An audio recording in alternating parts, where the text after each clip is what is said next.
शिक्षा विभाग में ट्रांसफर को लेकर बड़ा फर्जीवाड़ा। फर्जी प्रमाण पत्रों के सहारे मनचाही पोस्टिंग। जी हाँ, शिक्षा विभाग द्वारा हाल ही में किए गए बड़े पैमाने पर शिक्षकों के ट्रांसफर में गंभीर अनियमितताओं की शिकायतें सामने आ रही हैं। शिक्षा विभाग द्वारा प्रथम चरण में असाध्य रोग, गंभीर बीमारी, दिव्यांगता, विधवा, पति पत्नी के आधार पर किए गए स्थानांतरण में कतिपय शिक्षकों ने फर्जी प्रमाण पत्र लगाकर मनचाहे स्कूलों में तबादला करवाया है। कुछ शिक्षकों ने स्वयं के साथ साथ पति पत्नी या बच्चों के लिए फर्जी असाध्य रोग प्रमाण पत्र बनवाए, जिससे वे अपने घर के नजदीकी स्कूलों में स्थानांतरित हो गए। विभागीय दिशा निर्देशों की आड़ में विशेष आधार और म्यूचुअल ट्रांसफर का दुरुपयोग हुआ, जिसमें जिला शिक्षा कार्यालय की मिलीभगत की बात सामने आ रही है।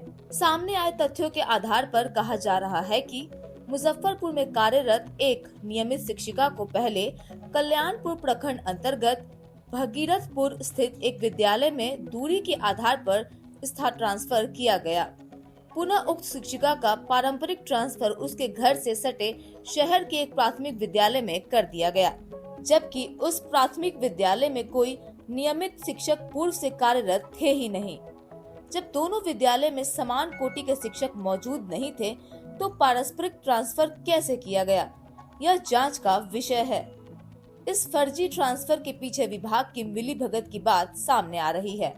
बताया जा रहा है कि यह शिक्षिका पूर्व में भी इसी विद्यालय में लंबी अवधि तक प्रतिनियोजन में रह चुकी है। गौरतलब है कि शिक्षा विभाग ने म्यूचुअल ट्रांसफर के लिए स्पष्ट नियम बनाए हैं कि केवल नियमित शिक्षकों का ट्रांसफर दूसरे नियमित शिक्षक के साथ ही किया जा सकता है। बावजूद इसके कुछ शिक्षकों ने फर्जी बीमारियों के प्रमाण पत्र के आधार पर नियमों का उल्लंघन कर ट्रांसफर कराया। एक अन्य मामला तब सामने आया जब जिला शिक्षा कार्यालय के एक कर्मचारी के रिश्तेदार का ट्रांसफर शिक्षा भवन के पास स्थित एक स्कूल में करा दिया गया। इसने जिला शिक्षक अधिकारी डीईओ कार्यालय की निष्पक्षता पर भी सवाल खड़े कर दिए हैं। जानकारों का मानना है कि यदि विशेष आधार पर हुए सभी ट्रांसफरों की निष्पक्ष जांच कराई जाए तो कई और गड़बड़ियां भी उजागर हो सकती है। इस पूरे मामले पर डीपीओ स्थापना कुमार सत्यम का कहना है कि यदि मामला उनके संज्ञान में आता है तो इसकी जांच कराई जाएगी।